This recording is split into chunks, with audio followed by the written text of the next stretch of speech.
Good evening. I hope I'm centered.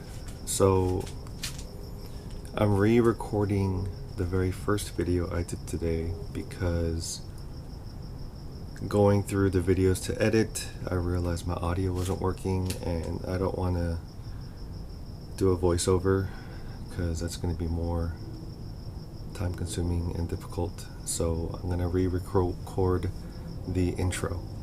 Won't be as detailed. I'll just get the basic information out, but bear with me. My mic is decent, but it's finicky. Hopefully I'll be able to upgrade soon.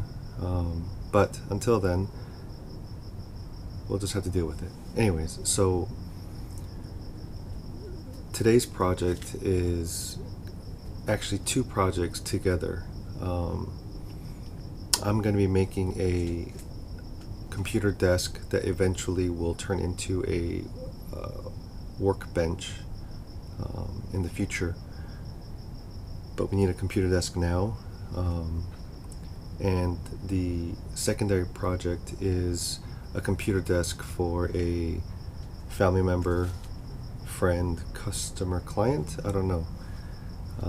But that video is not going to be released until the table is delivered. I don't want to ruin the surprise and the little extras I plan on doing. So shout out Daniel.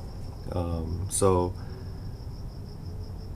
there's a few people that wanted to see my thoughts and process of putting together something like this. Shout out Sam, shout out Gunner. So I'll just get to it. So okay, what I'm using is a laminated rubber wood countertop. You can buy them from IKEA, Lowe's, Home Depot. I sourced a local lumber yard that sells wholesale but to the public, so I was able to get this for a really good price. The 12-foot section is by 27 inches and 1.5 inch thick. After tax was $280. A lot of these tables, like Home Depot or Lowe's for example, you'll get like a 4-foot table and it's like $300 by itself. And then you'll see other things online for something similar that I'm going to be building for $500, $600, almost $1,000 depending on where you look. Anyways, so this 12-foot section was cut from 4 feet and 8 feet. The 8-foot section is going to be mine, and the 4-foot is going to be for Daniel that I'm going to be making this for.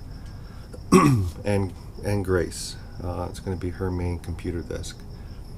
Anyways, so I'm going to save that for the other video, and I'm just going to talk about mine. You'll see later on what the table looks like, but I just want to explain to you my vision, if that counts. Anyways, so hopefully you can see. So imagine a table with 3 sets of legs.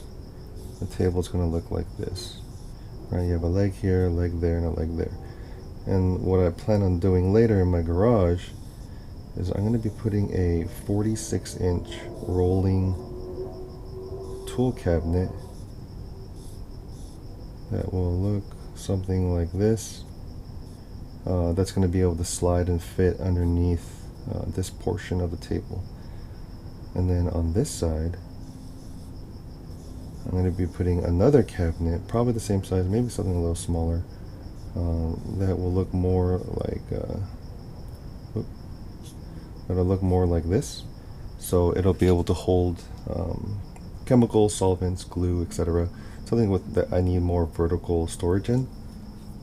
So that's my plan. So this is what I'm going to be making it. So the top part is going to be the laminated countertop. And the legs here are going to be legs that I bought online. They're Workbench legs, but they're able to handle like 500 plus pounds each. So I'm looking at a 1,500 pound capable table. Anyways, so the bench that I plan, or the tool cabinet I plan on getting is Yukon.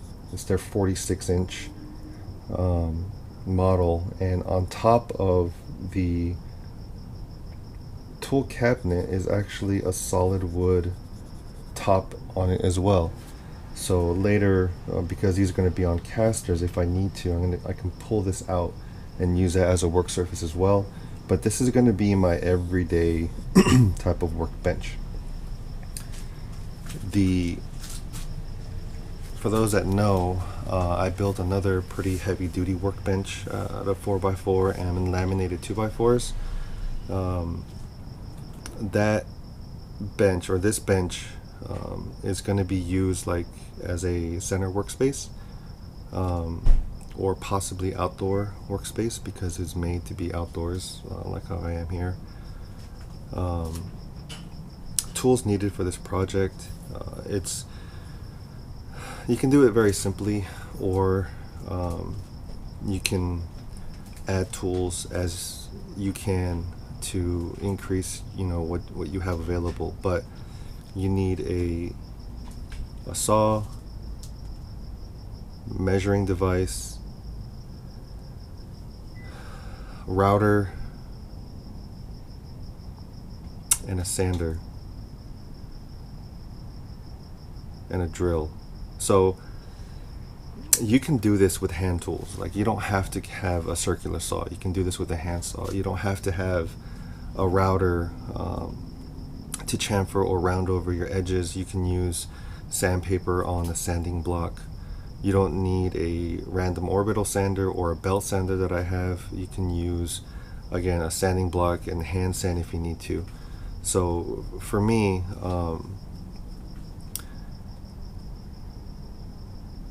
time is valuable for me, and I'm in a place where I have the luxury of being able to afford some of these tools. So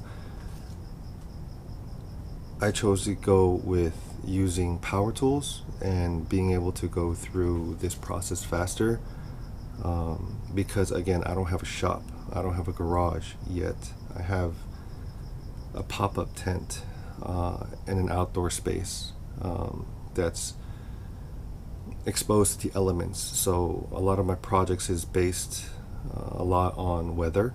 Like right now, I wish I can do more work, but because the temperature has dropped, the stains, polyurethane, other finish products can't be used under 55 degrees, and it's currently 52 and dropping. Anyways, so I did what I can today, and I'm going to be finishing the rest tomorrow as I can. That's pretty much it, I think. Hopefully I didn't forget anything. If I did, I'll try to address it tomorrow. It's been a long day.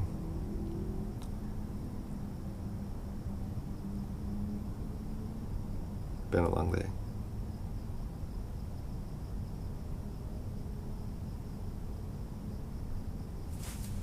Okay, bye. Alright, so these clamps, I like them a lot. They're pretty heavy duty, made by DeWalt.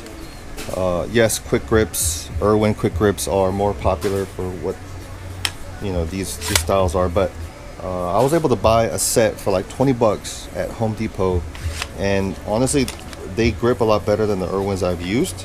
And you have the option of taking this out, flipping it around, so instead of a squeeze clamp, you can use it as a, so when this comes out, you can flip this around so you can make it into a spreader. So imagine this the other way, and then you can use the pump to spread things apart as well.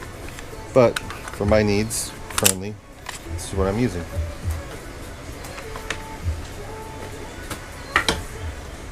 Like any self-respecting man, whenever you pick up a tool, you gotta test it. So whenever you want to draw a line using a speed square, I don't know if you can see that. whatever, is you get, instead of trying to line this up and drawing a line, it's easiest to put your pen or your marking device with where you're trying to mark at, and then slide your straight edge over to meet like that, and then now you're already perfect on the line.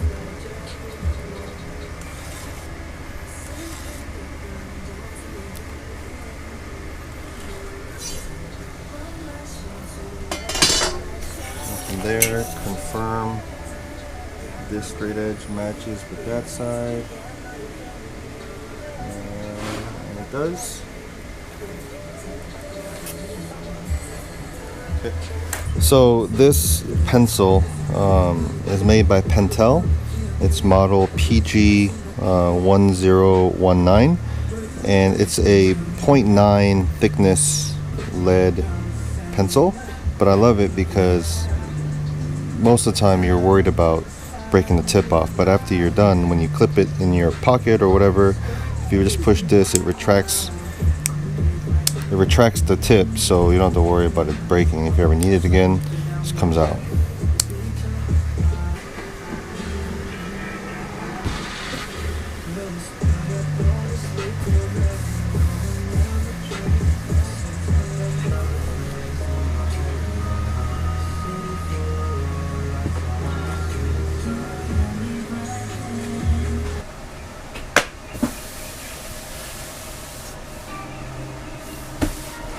Okay, so I checked both sides, see which one I want up, so I'm going to be working on the bottom first.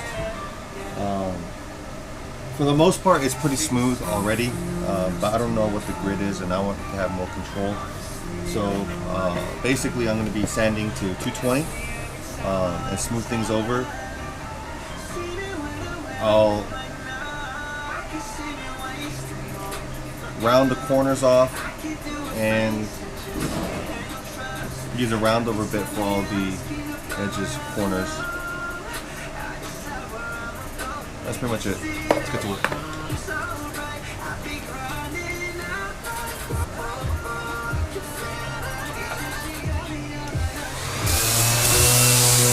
Okay, so sanding's done. 220 is actually pretty good, pretty smooth, so I think I probably won't go 320. Anyways, what's next is rounding over the corners. It's pretty sharp here, and eventually I'm going to be putting a quarter round over here, but I'm going to be rounding this off first. You can get these templates. I'm going to be using the radius 20. Place here, I mean, normally you want to clamp, but I don't have the ability with the router that I have. So I'm going to use this because it has these stoppers to prevent it from going anymore. And then I'll show you a before and after. So before.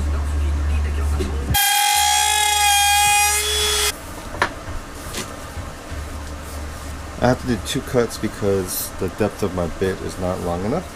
So now that I have this top shelf cut, I'll be using this. Instead of this, I'll be using this as a template to get the bottom part here. Again, set your depth of cut.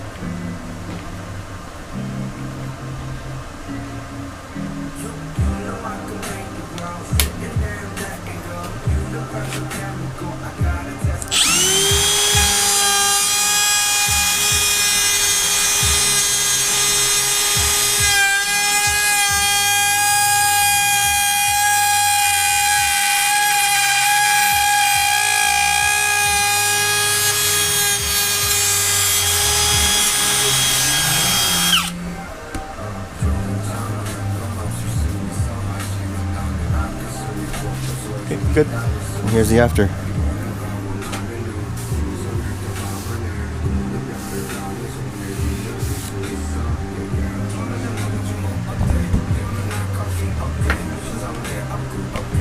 Okay, so I'll be doing this for all 4 corners. This radius will change depending on what you want, what your needs are. A lot of times you don't even need to do this, but I have a little daughter and she'll running around, so I don't want any sharp corners for her to bump into. hurt herself. So that's why I'm doing this round over. Okay, so next step is I'm using a 1/4 inch round over bit. This is for this edge here. I'm going to show you a before and after. So make sure you set your depth correctly. Always move to the right and don't start the machine when you're up against the wood. Always come off. I always use a larger base to ensure I'm flat, using the largest surface area for reference as possible. So make sure I'm off of the surface, turn it on, and then route around. And I'll be doing this all the way around, but I'm just going to show you right here.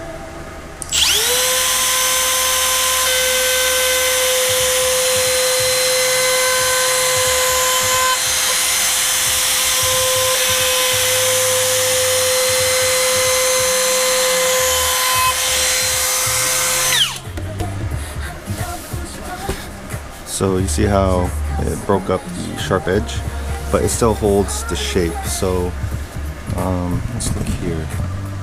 Maybe you can see a little bit better. So before, you have a real sharp angle here, and then after, it's like a slight round over just to get rid of the sharpness. So you see the ledge here where it's changing shape. Yep. Alright, so I'm going to be doing this all the way around. And I'll be back. Okay, so recap. 220 sanding is done.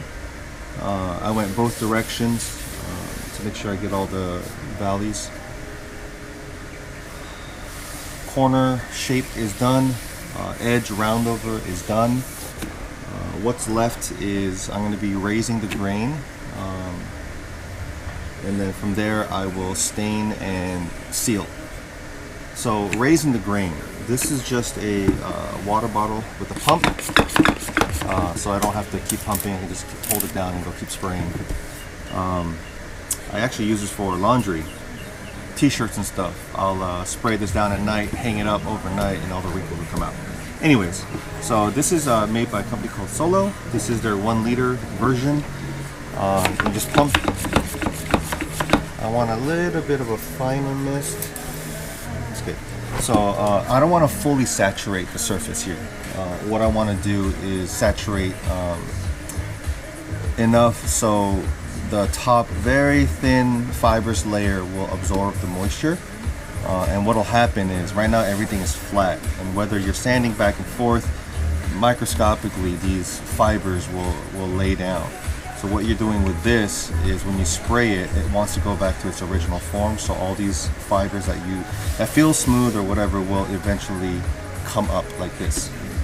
If you ever have used a wooden cutting board or like a butcher block cutting board before, I don't know if you guys ever noticed, if you ever did use those cutting boards where you'll have like fuzzies on the cutting board, that's because the wood will get wet, it'll absorb the moisture, and then the fibers will raise. So to prevent that from happening, pre-raising and then resanding to get rid of all the fibers that come up is the purpose of this. And it'll also help the finish later, where you'll have a smooth surface, and even if you use a finish that when it gets wet, there's no more fiber for it to stand up. So that's basically what I'm doing.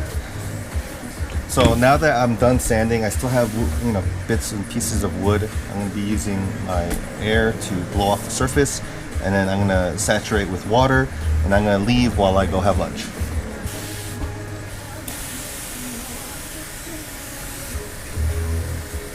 Okay, so now that's done, you can kind of see the grain a little bit.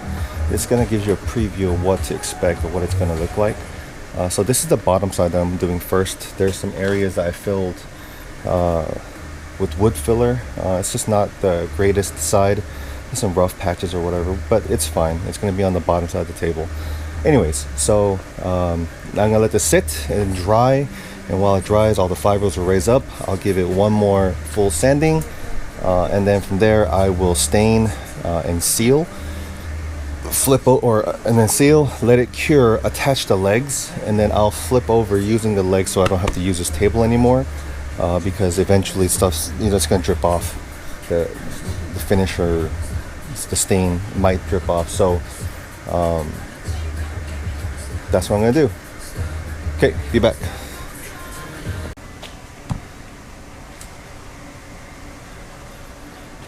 Okay, so update.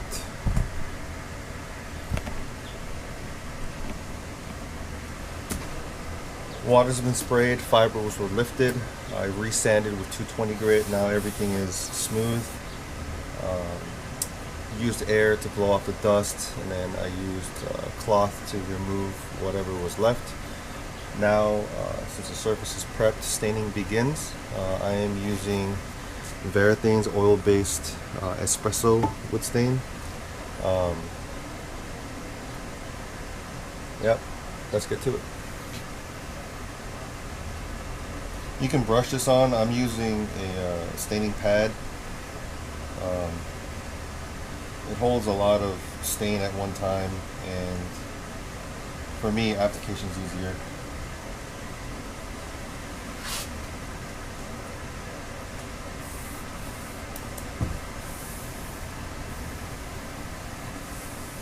Try not to push down on the sponge to squeeze it out.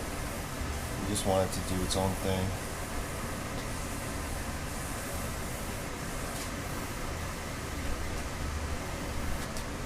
Okay, so it's dark enough to where I think one coat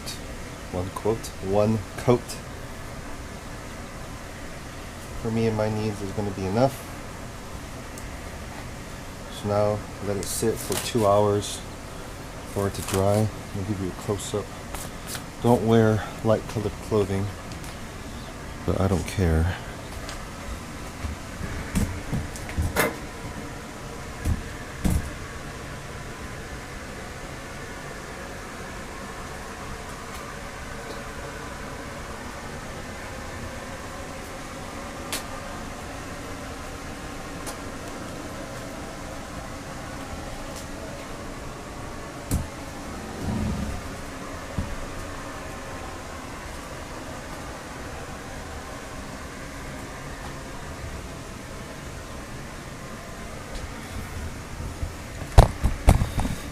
Alright, I'll be back.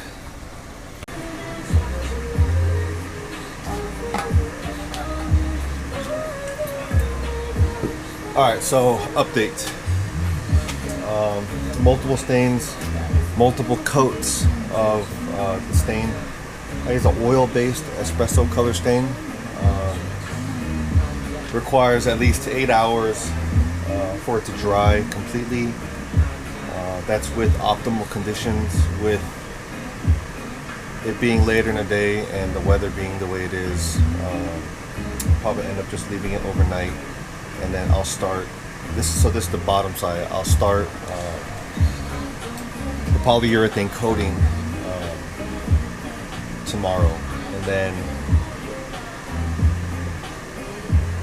I'll probably be attaching the legs, flipping it over, and getting the top side ready. So the reason why there's an urgency with staining and sealing is because we're outside and where I'm working. And the wood that I'm using is laminated rubber wood. Unfortunately, rubber wood, unlike redwood, cedar, and other heavy oil-based woods, is not resistant to rot, but in my particular case, insects or bugs. So I just want to get something in place to try to block off anything that might want to eat the wood before I seal it off. Anyways, so that's where I'm at. So I'm going to end this as part 1. I'll do part 2 tomorrow. Thanks for watching.